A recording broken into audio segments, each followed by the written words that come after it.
안녕하세요. 메디터코 신일섭입니다. 오늘의 주제는 필라델피아 연은 제조업 지수, 실업수당 청구 건수, 기존 주택 판매, 마이크론 테크놀로지, 엑센추어, 다든 레스토랑 실적 발표입니다.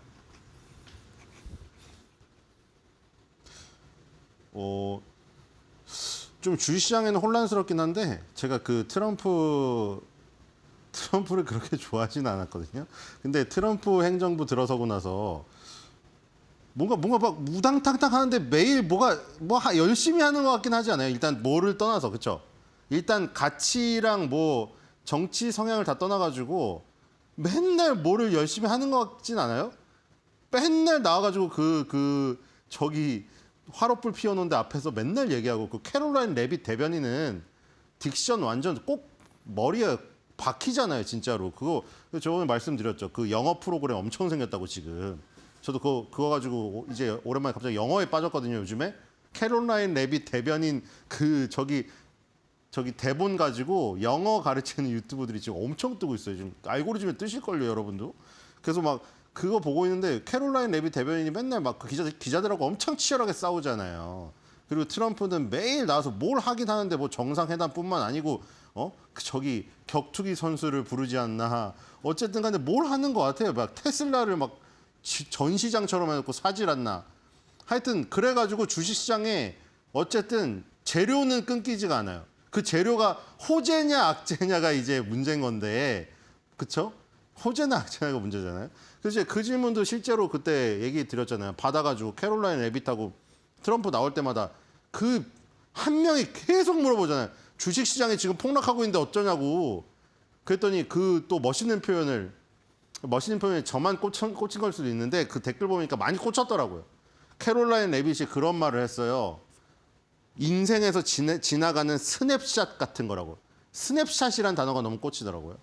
그러니까 주시장이 막 변동을 하기 때문에 기자 당신이 질문하는 그 폭락한 이 시점이 카메라로 찍어놓은 이 스냅샷에 불과하다. 물론 나중에 지나고 나서 폭락하면은 그때 스냅샷이라고 하지 않았습니까? 뭐 물어봐봤자 뭐 이러겠죠. 주식시장은 떨어질 수도 있고 내릴 수도 있다. 그게 트럼프가 한 말이에요. 그러니까 지금 기자가 테슬라 모아놓고 테슬라 사는 날 주식시장 폭락하는데 어떻게 합니까? 주식시장은 내릴 수도 있고 오를 수도 있습니다. 그게 트럼프가 한 말이고 캐롤라인 레빗 대변인은 스냅샷에 불과하다고 했어요. 그리고 둘 다 얘기하는 게 일기 때 봐라. 얼마나 월스트리트에 우호적인 상황이 연출이 됐느냐. 우리는 결국 이런 하는 행동들이 시장에 단기적인 충격은 줄지라도 결국에는 일기 때 했던 것처럼 월스트리트가 호조를 부르고 그리고 이제 주식시장이 좋아질 것이다. 뭐 자신감이 일단 넘쳐요. 제가 보기에 이제 4년밖에 안 되기 때문에 정말 몰아친다 이거. 그렇죠? 삼선 개헌을 하지 않는 이상 이제 마지막 임기이기 때문에 그렇죠?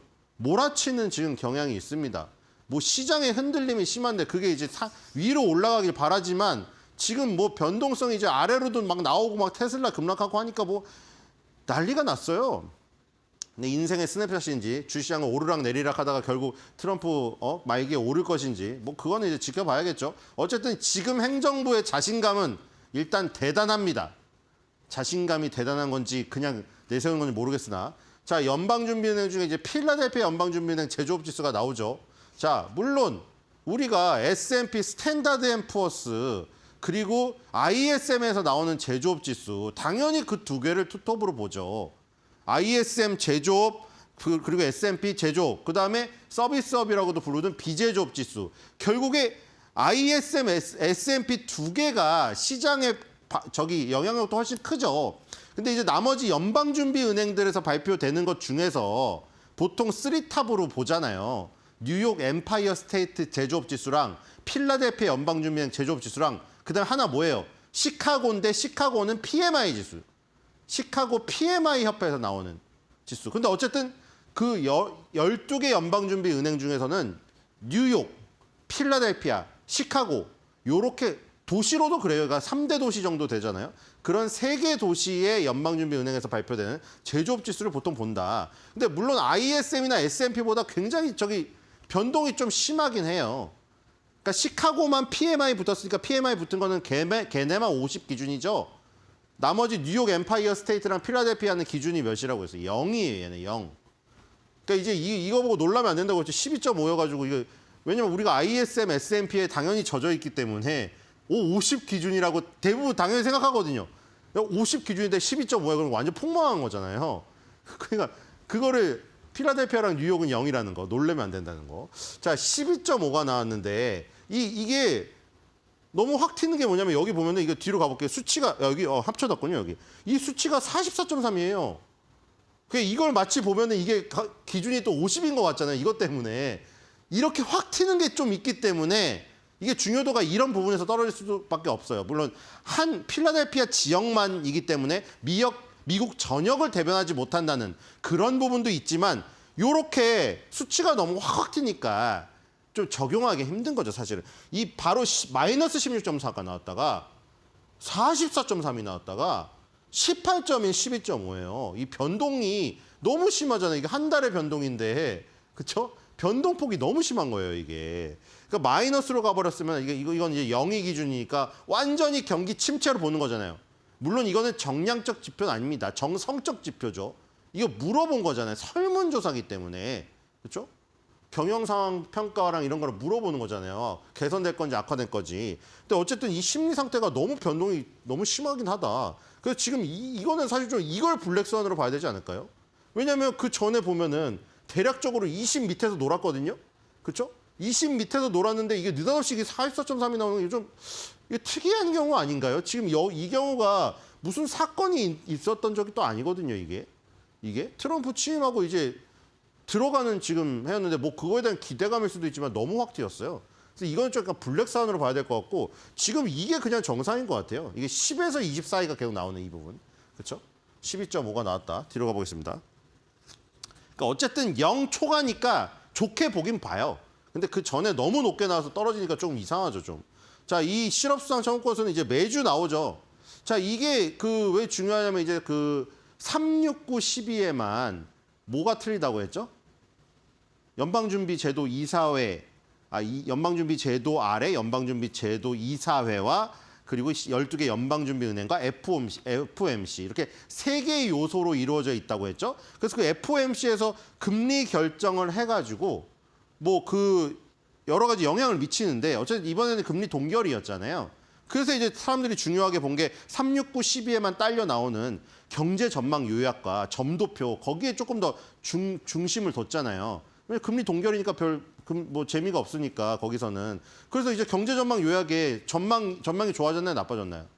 그러니까 파월 의장은 나와가지고 우리나라 경제는 미국 사람 입장에서 우리나라 경제는 아직도 강합니다. 그리고 트럼프의 관세는 일시적일 겁니다. 그래서 인플레이션이 별로 안 올라갈 것 같이 발언을 하고 경제가 강하다고 하니까 비둘기파적인 발언이라고 해서 주가는 올랐잖아요. 근데 우리가 경제 전망 요약하고 점도표 뜯어봤더니 어떻게 됐어요? 경제 전망 요약에는 인플레이션에 대한 우려가 확실히 반영돼가지고 향후 인플레이션이 저기가 올라갔잖아요. 그렇죠? PCE가 예상 PCE를 올렸잖아요. 실업률도 올라가게 만들고 그다음에 GDP는 좀 떨어지게 만들고 세계 지표가 다 안 좋게 바뀌었잖아요. 그 점도표에서도 어떻게 됐죠? 매파적인 입장이 더 많아져가지고 금리 인하 폭을 더 밑으로 외쳤던 사람들까지 더 위로부터 벌었잖아요. 그렇죠? 그러니까 지금 계속 이거는 이제 매주 나오는 거니까 바로 이제 알 수가 있는 거죠. 여기서 만약에 실업수당 청구권서가 확 튀어버리면 저기 연준 의원들이나 임원들이 지금 봤던 경제 전망 요약처럼 실업률이 올라오고 인플레이션이 올라오고 이런 부분들이 그냥 우려가 아니었구나가 증명이 돼버리잖아요. 그렇죠? 일단 조금 올랐습니다. 신규 실업수당 청구 건수는 요건 계속 실업수당 청구 건수고 이게 신규 실업수당 청구 건수죠. 22만 3천 건 나왔고 예측치 상회가 나왔습니다. 그래서 조금 올랐습니다. 조금 올랐는데 이건 매주 나오는 거기 때문에 4주 평균으로 봐야 되죠. 매주 나오는 거고 4주 평균으로 봐야 되기 때문에 크게 뭐 튀진 않았어요. 이게 만약에 지금 24만 건, 25만 건 막 나왔다면은 좀 그랬겠죠. 근데 별로 안 튀었어요. 그렇죠? 그리고 계속 실업 수당 청구 건수, 2주 연속 실업자들 이것도 마찬가지로 이 190만 건 벽을 또 못 넘었어요. 그렇기 때문에 실업 지표는 괜찮았어요. 물론 이건 주 단위이기 때문에 계속 쭉 더 가봐야 되겠지만 뒤로 가볼게요. 그래서 연준에서 우려하는 것만큼 아직 나오진 않았다. 자, 그다음에 이게 또 좋게 나왔어요. 기존 주택 판매가. 그러니까 지금 뭐 전반적으로 어제 나온 지표 다 좋아요. 필라델피아 연방준비은행 제조업 지수는 물론 제조업이긴 하지만 필라델피아 지역은 정유산업으로 대변되는 지역이기 때문에 제조업 지수가 더 중요해요. 서비스업보다는.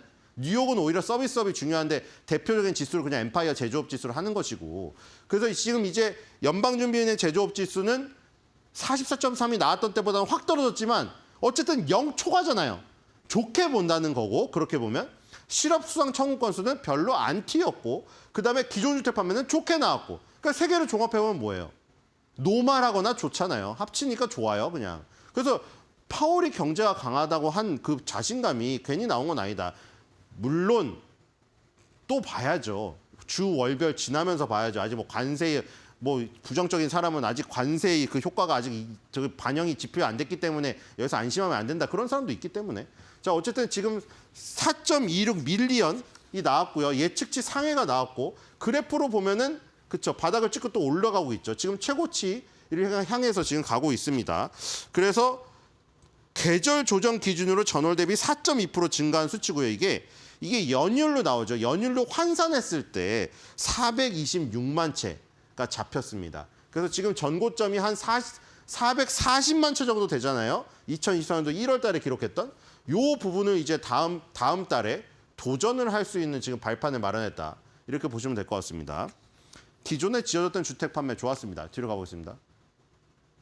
그러니까 다 연관이 된 거죠. 실업률이 줄어들어서 실업자가 없어지고 그럼 취직을 해갖고 돈을 벌어가지고 주택을 막 사고 그럼 기존 주택 판매가 오르고 이런 것들이 다 좋아지는 지금 상황이에요. 자, 이제 이게 사실 그동안 실적 발표 월요일부터 많이 있었거든요. 근데 이번 주에는 무슨 엔비디아 GTC도 있었죠. 어제는 또 양자 컴퓨터 회사 CEO들 쫙 여기 소파에 앉혀놓은 다음에 퀀텀데이라고 또 새로운 형태의 또 회의를 했죠. 젠슨왕은 쉬질 않아요. 그렇죠? 가죽 자켓은 갈아입었는지 모르겠지만 그리고 FOMC도 있었죠. 그래가지고 이 실적 발표들이 이 헤드라인에서 조금 벗어났어요, 사실. 근데 이제 FOMC도 끝났고 GTC 기조연설 발표에 퀀텀데이도 지금 진행이 됐고 그러다 보니까 이제 이 주 말로 갈수록 중요한 것들이 또 여기 꽂혀 있기 때문에 그렇죠? 오늘 나이키도 있었고 마이크론도 있었고요. 페덱스도 있었고 레나도 있었습니다. 중요한 게 지금 많이 있어서요.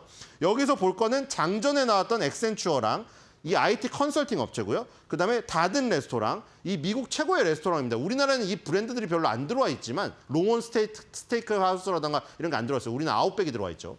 그리고 장 끝나고는 마이크론. 이렇게 요 세 개 보겠어요. 장전에 액센추어, 다든 레스토랑, 장후에 마이크론. 세 개 볼게요.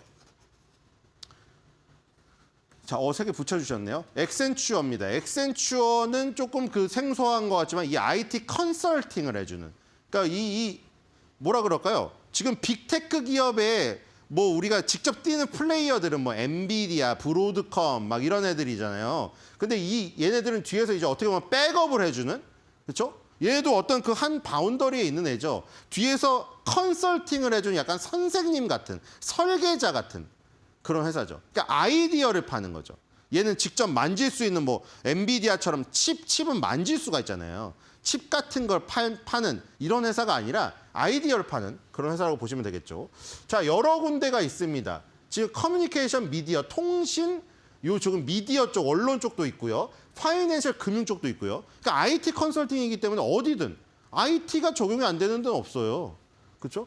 파이낸셜 서비스, 헬스 앤 퍼블릭 서비스, 그다음에 리소스, 프로덕트 다양한 부분으로 나눠져 있고 지금 비중도 보면은 굉장히 골고루입니다. 그렇죠? 24%, 21%, 30%, 13, 16 정말 골고루 나눠져 있어요. 그렇죠? 어느 곳에도 IT 부서 직원을 뽑잖아요. 보시면 다들 아시죠? 은행을 가던 대형마트를 가던 거기 다 IT 부서 인력은 채용해요. IT가 없으면 예전처럼 무슨 수기로 작성해서 일본처럼 쌀 한 톨 팔았으면 되고 수기로 작성해서 파는 시대가 아니잖아요. 그때 다 분할이 되어 있고요. 실적을 보겠습니다. 매출은 이 회계 기준이 미국은 다 틀려요. 보시면은. 그렇죠? 다 같은 때 발표됐는데 회계 기준 다르죠? 액센추어는 2025년도 2분기 실적으로 잡히고요. 5% 증가했다는 건 이제 2024년도 2분기 대비해서 매출이 5% 는 거죠. 16.7 빌리언 달러.